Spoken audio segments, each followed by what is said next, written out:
കൊല്ലങ്കോട് ഭക്തി മാത്രമല്ല നിറഞ്ഞു നിൽക്കുന്നത്, ഇവിടെ സേവന സന്നദ്ധരായ ചെറുപ്പക്കാരുണ്ട്. ഇത് ഡോക്ടർ സുമേഷ്, അദ്ദേഹം ഇവിടെ ഒരു ഫ്രീ മെഡിക്കൽ ക്യാമ്പിൻ്റെ ഭാഗമാവുകയാണ്. നമുക്ക് അദ്ദേഹത്തോട് തന്നെ ഇതിൻ്റെ വിശദാംശങ്ങൾ ചോദിക്കാം. അങ്ങ് എങ്ങനെയാണ് ഇതിൻ്റെ ഭാഗമായത്? ഞാനൊരു 12 വർഷം കൊണ്ട് തുടർച്ചയായി വരികയാണ്. ഒരു പ്രാവശ്യം കോവിഡ് ആയിരുന്നു, ആ സമയം പോയിട്ട് ബാക്കി എല്ലാ പ്രാവശ്യവും വന്നിട്ടുണ്ട് ക്യാമ്പിന്. ഇപ്പോൾ ഇന്ന് നിങ്ങൾ എന്തൊക്കെയാണ് ഒരു ഫ്രീ മെഡിക്കൽ ക്യാമ്പ് കൊണ്ട് ഉദ്ദേശിക്കുന്നത്? നമ്മളിവിടെ പേഷ്യൻസിൻ്റെ വൈറ്റൽസ് നോക്കുക, മെയിനായിട്ട് BP ഷുഗർ നോക്കുക, പിന്നെ ആർക്കെങ്കിലും എന്തെങ്കിലും അത്യാഹിതം വരികയാണെങ്കിൽ അതിന് ഫസ്റ്റ് എയ്ഡ് കൊടുക്കുക, എന്നിട്ട് അടുത്തുള്ള ഹോസ്പിറ്റലിലോട്ട് റെഫർ ചെയ്യുക. അതാണ് നമ്മൾ ഉദ്ദേശിക്കുന്നത്. അങ്ങയെക്കുറിച്ച് ഇവിടെ പറഞ്ഞു കേട്ടത് 15 വർഷമായിട്ട് ഈ ഒരു ദിവസം അങ്ങ് ക്ഷേത്ര നടയിൽ വന്ന് ഇവിടെ ഒരു മെഡിക്കൽ ക്യാമ്പിൻ്റെ ഭാഗമാകുന്നു എന്നാണ്. എങ്ങനെയാണ് അത് കാണുന്നത്? 3 വർഷമായിട്ട് വരുവാണ്. എല്ലാ പ്രാവശ്യവും വരാനുള്ള അനുഗ്രഹമുണ്ട്, അതുകൊണ്ട് വരുന്നു. എന്താണ് നമ്മുടെ ജനങ്ങളോട് ആരോഗ്യകാര്യത്തിൽ ഭക്തി വേണം, നമുക്ക് ആരോഗ്യകാര്യത്തിൽ അവർക്ക് കൊടുക്കണം? ധാരാളം വെള്ളം കുടിക്കുക ഈ ചൂട് കാലാവസ്ഥയിൽ, പിന്നെ വെയിലധികം എക്സ്പോസ്ഡ് ആവാതിരിക്കാൻ നോക്കുക, ഇതൊക്കെ തന്നെയാണ് പറയുന്നത്.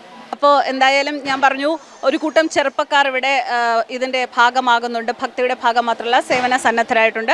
ഇത് സരസ്വതി ഹോസ്പിറ്റൽ, അതായത് സരസ്വതി ഹോസ്പിറ്റലിൻ്റെ ബ്രാഞ്ചസ് ഇവിടെ എഴുതിയിട്ടുണ്ട്. പാറശാല, പൂവാർ, തിരുവനന്തപുരം, കൊച്ചി, കോഴിക്കോട്, തിരുവട്ടാർ എന്നിങ്ങനെ പല ഭാഗങ്ങളിൽ സരസ്വതി ഹോസ്പിറ്റലുണ്ട്.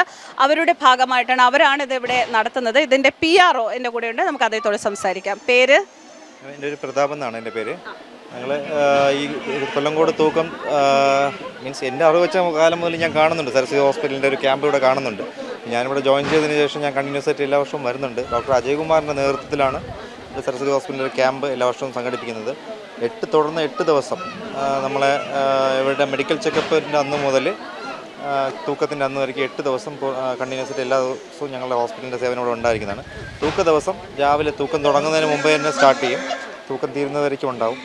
കഴിഞ്ഞിട്ട് എമർജൻസി മെഡിസിനും നമ്മൾ നോക്കുന്നുണ്ട്. ഇപ്പോൾ എമർജൻസി എന്തെങ്കിലും ഉണ്ടെങ്കിൽ അടുത്തുള്ള ഗവൺമെൻറ് ഹോസ്പിറ്റലിലോട്ട് നമ്മൾ ഷിഫ്റ്റ് ചെയ്യാറാണ് പതിവ്. പിന്നെ ഇല്ല, നമ്മളുടെ റെഗുലറായിട്ട് ആക്ച്വലി ഞങ്ങളുടെ ഏരിയ ആണിത് എന്ന് പറഞ്ഞത്. പാറശാല സറൗണ്ടിങ്ങിലുള്ള വരുന്നതുകൊണ്ട് ഞങ്ങളെ സറൗണ്ടിങ്ങിലുള്ള പേഷ്യൻസ് ആണെങ്കിൽ ഞങ്ങൾ സരസ്വതിയിലോട്ട് കൊണ്ടുപോകും, ഇല്ലെങ്കിൽ നിയർ ബൈ ഹോസ്പിറ്റലിലൊക്കെയാണ് നമ്മൾ ഷിഫ്റ്റ് ചെയ്യാറ് സാധാരണ. വളരെ സന്തോഷം ഇങ്ങനെ ഒരു ടീമിനെ പരിചയപ്പെടാൻ സാധിച്ചതിൽ. ഇത് ധന്യയും കലയും, ഇവർ മെഡിക്കൽ ക്യാമ്പിൻ്റെ ഭാഗമാണ്. എന്തായാലും സൗജന്യമായി കിട്ടിയതുകൊണ്ടല്ല, ഇവർക്ക് എത്രത്തോളം പണി അറിയാമെന്ന് ഞാൻ നോക്കുകയാണ്. എൻ്റെ BP ചെക്ക് ചെയ്യാൻ പോവുകയാണ്.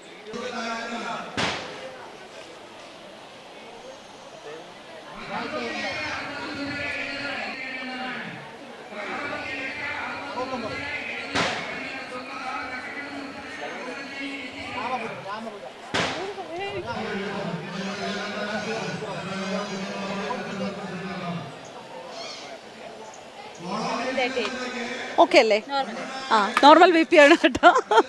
സൗജന്യ മെഡിക്കൽ ക്യാമ്പ് എന്താണ് എന്ന് മനസ്സിലാക്കിക്കാൻ വേണ്ടി അതിനകത്ത് കയറി അതിൻ്റെ വിശദാംശങ്ങളൊക്കെ കേട്ടു. ഞാനും ജസ്റ്റ് ഒരു സൗജന്യമായിട്ട് BPയും ഷുഗറും ഒക്കെ നോക്കി. എന്തായാലും BPയും ഷുഗറും ഒന്നുമില്ലാത്ത ഒരു വ്യക്തിയാണ് എന്ന് അവരെന്നോട് പറഞ്ഞിരിക്കുകയാണ്. എന്തായാലും അതുകൊണ്ട് തന്നെ സമ്മർദ്ദരഹിതമായ ഒരു ജീവിതത്തിലേക്ക് ഞാനും ഇനി അങ്ങോട്ട് തുടർന്ന് പോവുകയാണ്. ഒപ്പം ഡോക്ടർ പറഞ്ഞതുപോലെ തന്നെ ഈ കാലാവസ്ഥയിൽ ഏറ്റവും കൂടുതൽ വെള്ളം കുടിക്കാൻ, വെയിലിന് മുന്നിൽ ഒരുപാട് എക്സ്പോസ്ഡ് ആവാതിരിക്കാനൊക്കെ ഞാനും ശ്രമിക്കും. നിങ്ങളും അതുപോലെ ഈ ചൂട് കാലത്ത് ശ്രദ്ധയോടെ ഇരിക്കുക, BP കൂട്ടാതിരിക്കുക, ഷുഗർ കൂട്ടാതിരിക്കുക, ആരോഗ്യകരമായ ഒരു ജീവിതം നയിക്കുക.